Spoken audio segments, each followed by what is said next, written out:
The bill comes due. The impossible demand. Captain Julia Reeves sat in her office aboard the Earth Defense Station, reviewing routine trade reports when the message arrived. It came through official Galactic Commerce Authority channels, marked with the highest priority seal. She opened it, expecting another bureaucratic update about tariffs or shipping routes. What she read instead made her blood run cold.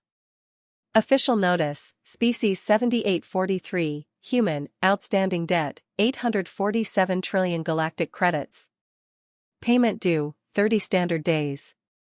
Failure to comply will result in immediate asset seizure and species-wide indentured servitude under Galactic Commerce Law Section 4892.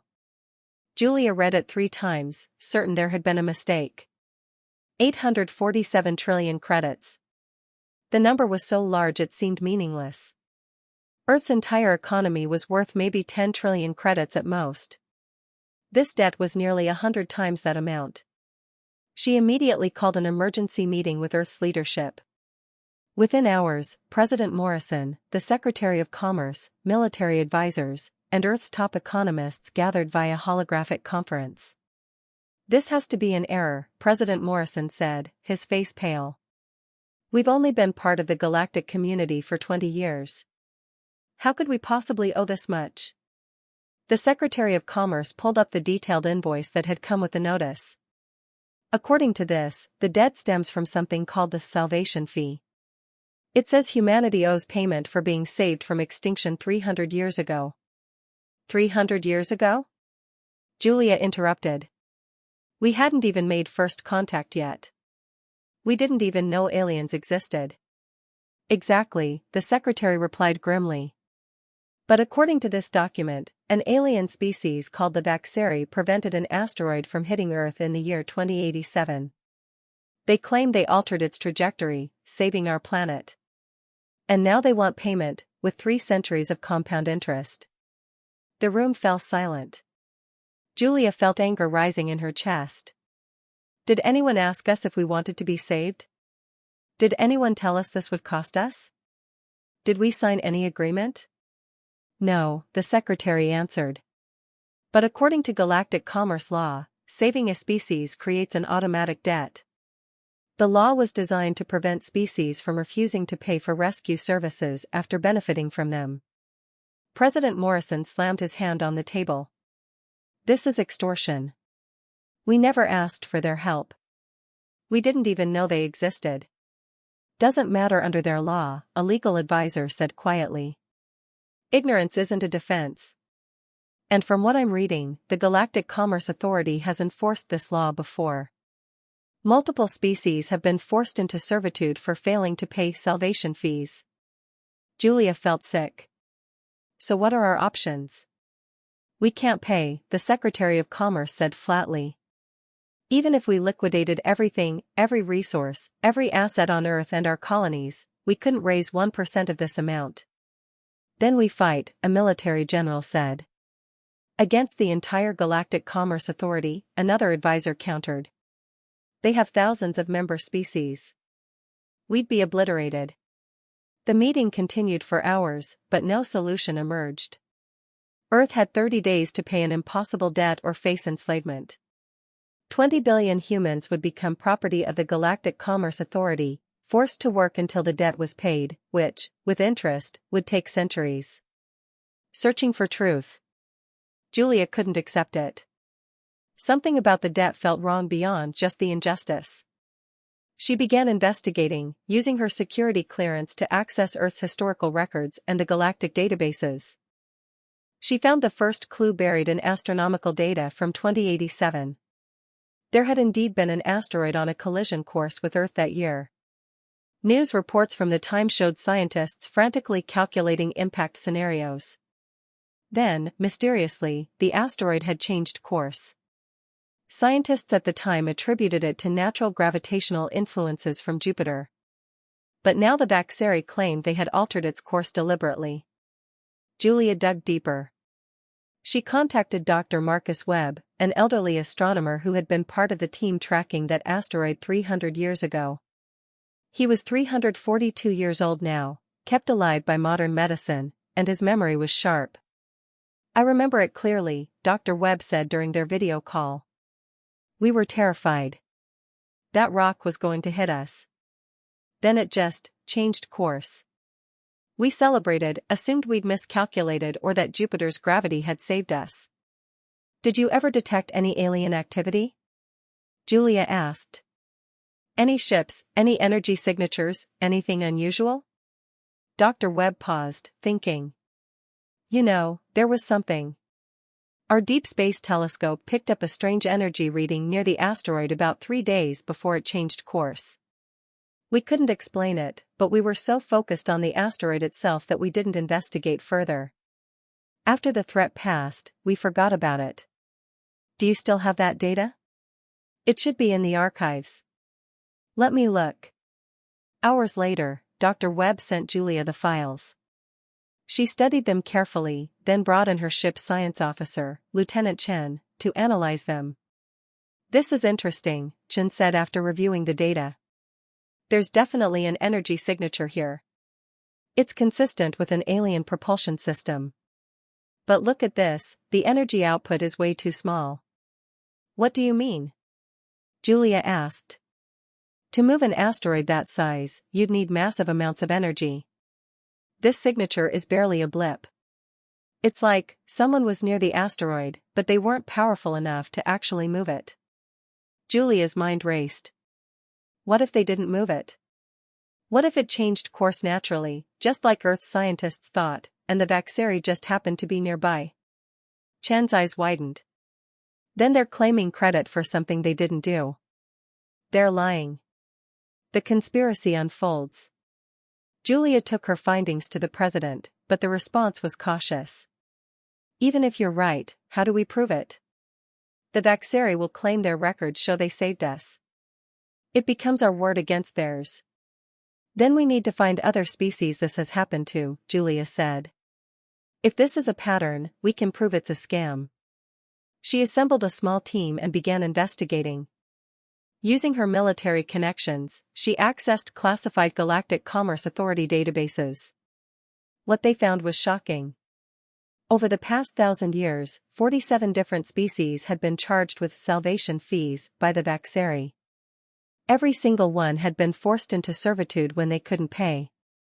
And in each case, the supposed salvation event had occurred before the species made first contact, meaning they couldn't verify or contest the Vaxeri's claims. It's a perfect scam, Chen said as they reviewed the data. Show up near a planet that's facing a natural disaster. Wait for the disaster to resolve itself naturally, or barely do anything. Then wait until the species develops enough to have resources worth taking, and hit them with a massive bill they can't possibly pay. Julia felt anger turning into determination. We need to talk to some of these enslaved species. Get their stories. Build a case. But accessing the enslaved species was nearly impossible. They were scattered across the galaxy, working in Vaxeri mines, factories, and ships. Communications were monitored. Any contact would alert the Vaxeri. Julia made a bold decision. We're going to visit them in person. Secretly. Using a small, unmarked ship, Julia and her team traveled to a mining colony where a species called the Torelli had been enslaved for 200 years. They posed as independent traders, bribing guards and using forged credentials to gain access. They found the Torelli working in horrific conditions, 12-hour shifts, minimal food, no hope of freedom. When Julia finally managed to speak privately with a Torelli elder named Kresh, the truth came pouring out. We never asked for their help, Kresh said bitterly. A volcanic eruption threatened our largest city. We evacuated. Most people survived.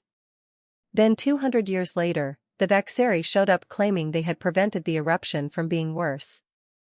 They said we owed them for atmospheric stabilization services. We couldn't pay. They took everything. Our world, our freedom, our future. Did you see any evidence they actually helped? Julia asked. Kresh shook his head. None. Our own geologists said the eruption followed natural patterns. But the Vaxeri had records, charts, data, all fabricated, we think, but we couldn't prove it. And the Galactic Commerce Authority sided with them. They always do. Julia visited 3 more enslaved species over the next 2 weeks. Each told the same story. Natural disasters that resolved themselves. Vaxeri claims of intervention. Impossible debts. Enslavement. It's not just a scam, Chen said as they traveled back to Earth. It's systematic exploitation. And the Commerce Authority is either complicit or willfully ignorant. The human response. Julia presented her findings to President Morrison and the assembled leadership. The evidence was damning, but the situation seemed hopeless. Even if we're right, even if we can prove the Vaxeri are lying, the Commerce Authority won't care, the legal advisor said. They've upheld these debts before. They have financial incentive to keep the system running, they take a percentage of all debt collections. So we're supposed to just accept slavery? Julia demanded. President Morrison looked at her with tired eyes. What choice do we have? We can't fight the entire galactic government. Julia stood. Then we don't fight them. We expose them. What? We gather every piece of evidence. Every enslaved species testimony. Every fraudulent claim. We compile it into an irrefutable case. And then we broadcast it to every species in the galaxy simultaneously. We don't ask the Commerce Authority for justice, we force the entire galaxy to see what they've been doing. The room erupted in debate. It was risky, possibly illegal, and could make things worse. But slowly, support built. Humanity had nothing to lose. If they were going to be enslaved anyway, they might as well go down fighting. Over the next week, Julia coordinated the largest intelligence operation in human history. Teams visited more enslaved species. Hackers infiltrated Vaxeri databases. Scientists analyzed centuries of astronomical data. Lawyers prepared arguments. And journalists crafted a presentation that would make the truth impossible to ignore. On the 28th day, with just 2 days before the debt was due, humanity was ready. Julia stood in a broadcasting studio, surrounded by holographic displays showing the evidence they'd gathered. Behind her stood representatives from 6 enslaved species who had agreed to testify, risking everything for a chance at freedom. President Morrison gave the order. Broadcast on all frequencies. Every planet, every species, every channel. Show them everything. The transmission began. Julia spoke calmly but firmly, presenting the evidence piece by piece. Astronomical data proving natural disasters had occurred without Vaxeri intervention. Testimonies from enslaved species. Forensic analysis of Vaxeri records showing fabrication. Financial data revealing the Commerce Authority's corruption. For 1,000 years, Julia concluded, the Vaxeri have exploited innocent species under the guise of rescue. They've created debts that never existed, enslaved billions, and profited from suffering.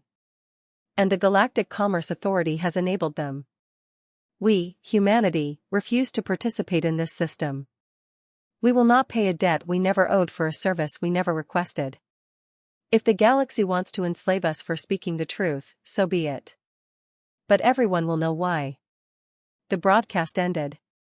Julia sat down, exhausted. They had done everything possible. Now they waited to see if the galaxy would listen or if Earth would face invasion within days. The response came faster than anyone expected. Within hours, the galactic communication networks exploded. Species across the galaxy, many of whom had paid salvation fees themselves, began demanding investigations. Protests erupted on dozens of worlds. News organizations picked up the story. Politicians faced pressure from angry constituents. The Commerce Authority tried to suppress the information, but it was too late. Humanity had released everything simultaneously on open networks. There was no way to contain it. On the 30th day, instead of a debt collection fleet, Earth received a different message. The Galactic Commerce Authority announced an immediate investigation into the Vaxeri claims and a temporary suspension of all salvation fee debts pending review. It wasn't freedom yet, but it was hope, the price of justice. The Galactic Trial. 3 months after humanity's broadcast, the galaxy had transformed. What Julia and her team exposed wasn't just the Vaxeris fraud, it was a systemic corruption that had infected the entire Galactic Commerce Authority for centuries. Julia found herself at the center of what the galactic media called the trial of the millennium. The Vaxeri and 17 Commerce Authority officials faced charges of fraud, racketeering, and crimes against sapient species. The trial was held on Nexus Prime, the galactic capital, and broadcast to every inhabited world. Julia served as the primary witness for the prosecution, presenting the evidence humanity had gathered. Day after day, she detailed the pattern of deception. Astronomical records were examined. Enslaved species testified. Expert witnesses confirmed that in none of the 47 cases had the Vaxeri actually prevented disasters, they had simply claimed credit for natural occurrences.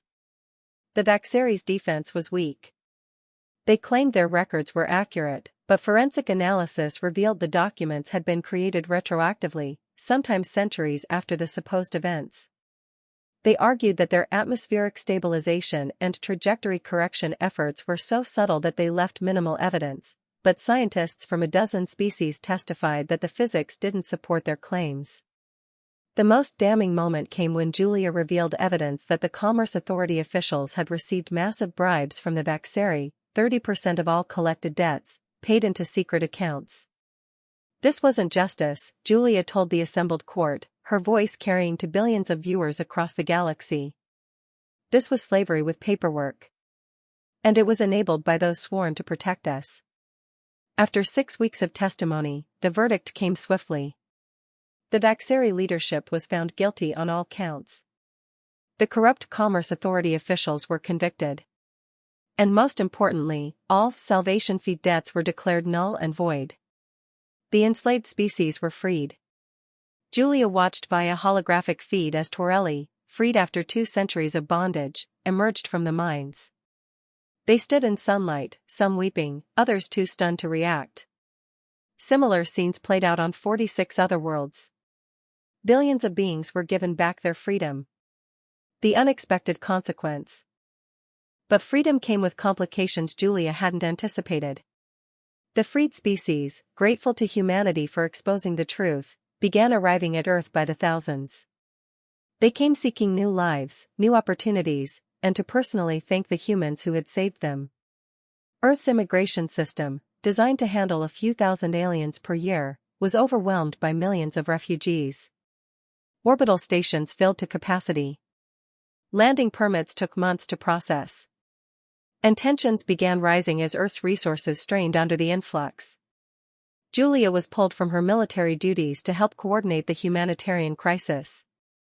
She worked 20-hour days, trying to find housing, food, and employment for the freed species while managing growing complaints from Earth citizens who felt overwhelmed. "This is getting out of control," President Morrison said during an emergency cabinet meeting. "We wanted justice, but we didn't expect to become responsible for the entire galaxy's freed slaves." "They have nowhere else to go," Julia argued. Their home worlds were seized by the Vaxeri. Many of their species are scattered or nearly extinct. "We can't turn them away." "We also can't sustain this," the Secretary of Commerce countered. "Our economy is buckling. Food supplies are running low. There's talk of rationing."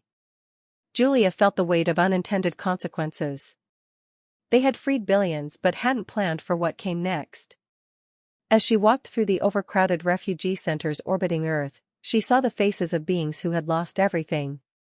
They looked at her with gratitude and hope. She couldn't abandon them. That night, unable to sleep, Julia sat in her quarters staring at star maps.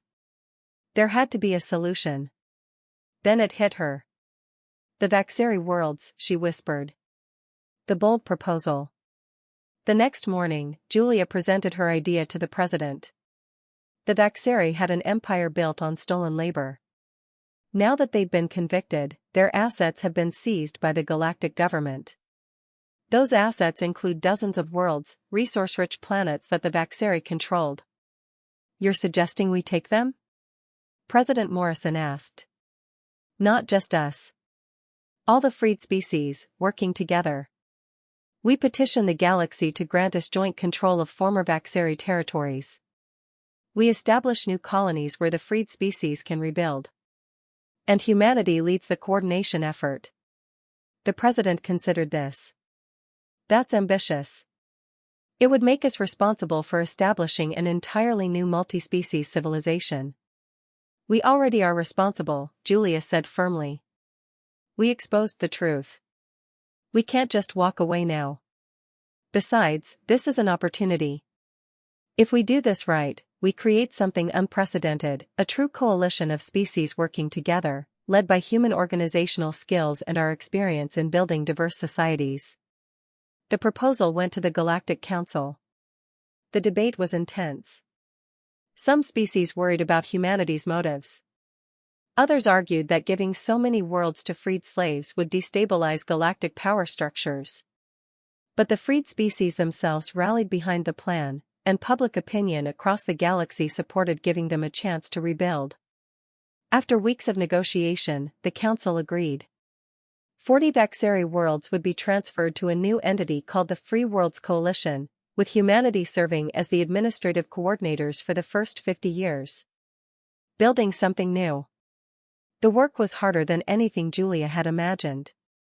Each freed species had different needs, different cultures, different environmental requirements. Some breathed oxygen, others needed methane. Some preferred cold climates, others needed extreme heat. Assigning species to appropriate worlds required careful planning. Julia worked with scientists, diplomats, and the freed species leaders to create settlement plans. The Torelli, who loved volcanic environments, were given a geologically active world. The sessile, an aquatic species, received an ocean planet. Others were matched to worlds that suited their biology and culture. But logistics were only part of the challenge. Centuries of slavery had traumatized entire civilizations. Many freed beings didn't know how to govern themselves, having lived under Vaxeri control for generations. Disputes arose over resources, territory, and cultural differences. Julia found herself mediating conflicts, establishing legal frameworks, and teaching freed species about democracy, economics, and peaceful cooperation. She drew on human history, both the successes and the terrible failures, to help guide them. We made so many mistakes on Earth, she told a group of newly freed leaders during a governance workshop. We fought wars over religion, resources, and ideology. But we also learned. We learned that diversity makes us stronger. That cooperation achieves more than competition. That justice is worth fighting for, even when it's hard. One Torelli leader named Kresh, the same elder Julia had met in the mines, listened intently. Humans are young, he said. Your species has been in space for barely a generation. Yet you understand things that civilizations thousands of years older have forgotten. Julia smiled sadly. Maybe it's because we're young that we remember. We haven't had time to become cynical yet. The prosperity blooms.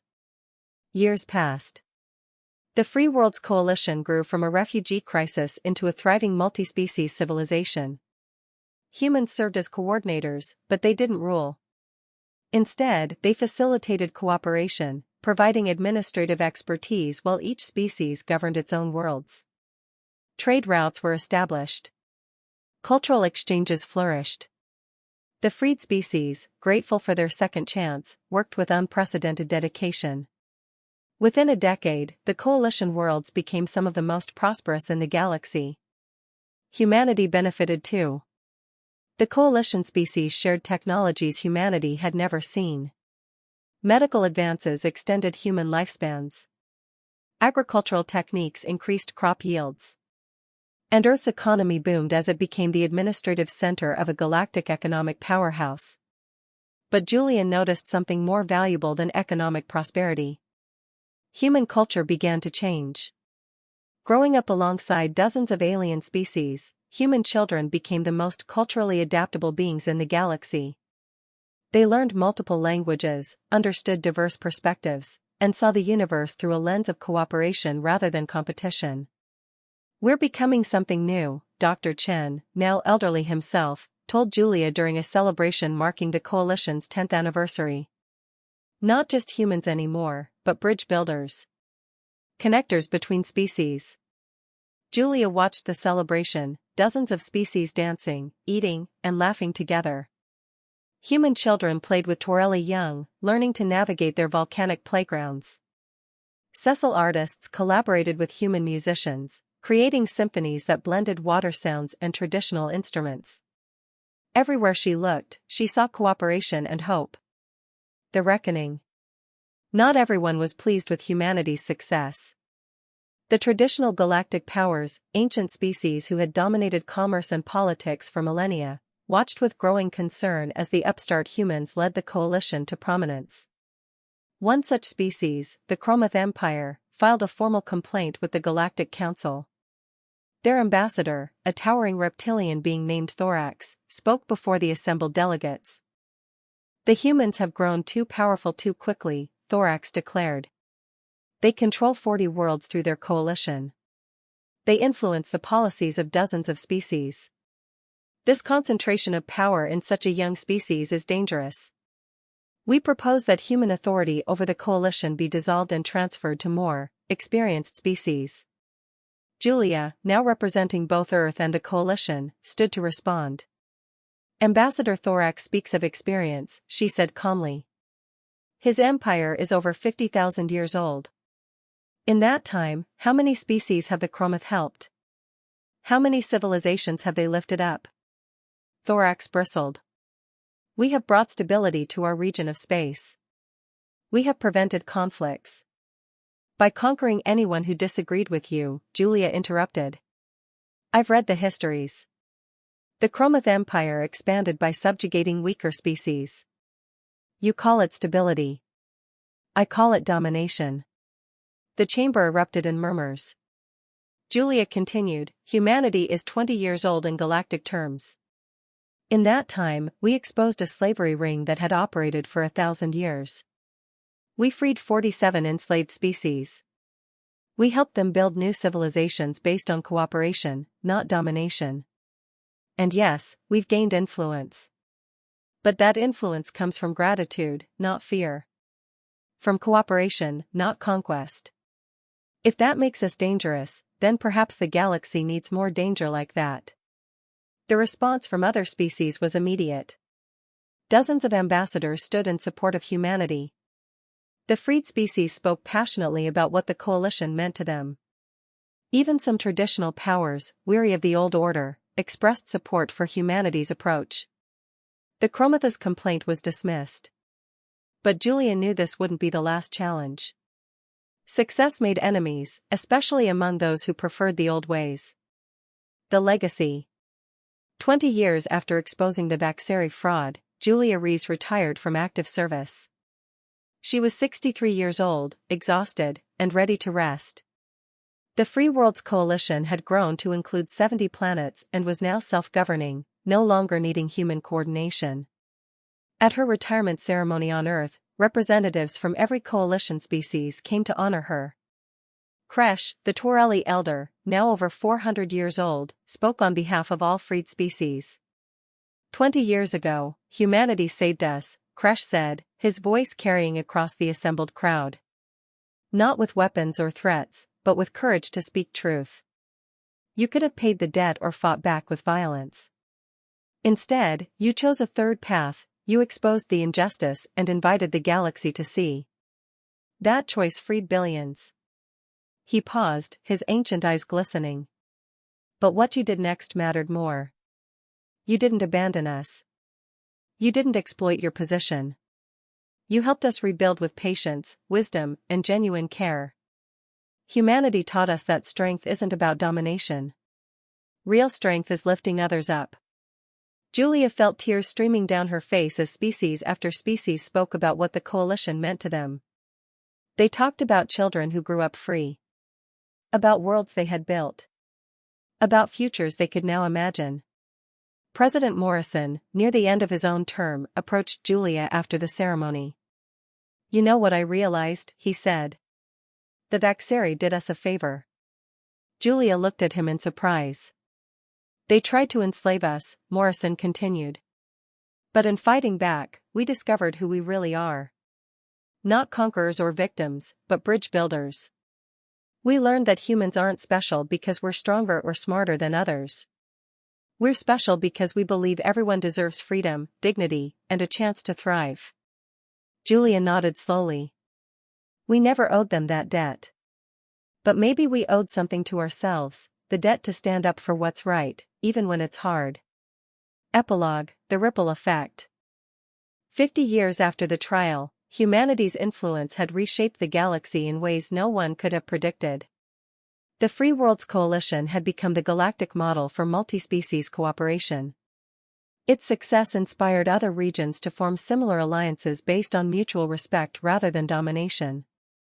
The Galactic Commerce Authority, thoroughly reformed after the corruption scandal, adopted new laws protecting species from predatory debt practices. Salvation fees were outlawed entirely. Enslaved populations still existed in some regions, but the galaxy was slowly moving toward abolition. Humanity didn't become the dominant power. Instead, humans became the species others called when cooperation was needed. When conflicts arose between species, human mediators were requested. When new species made first contact, humans were often chosen as guides to help them navigate galactic politics. Earth's children, growing up in this transformed galaxy, saw themselves differently than their parents had. They weren't conquerors or underdogs. They were connectors, translators, and bridge builders between civilizations.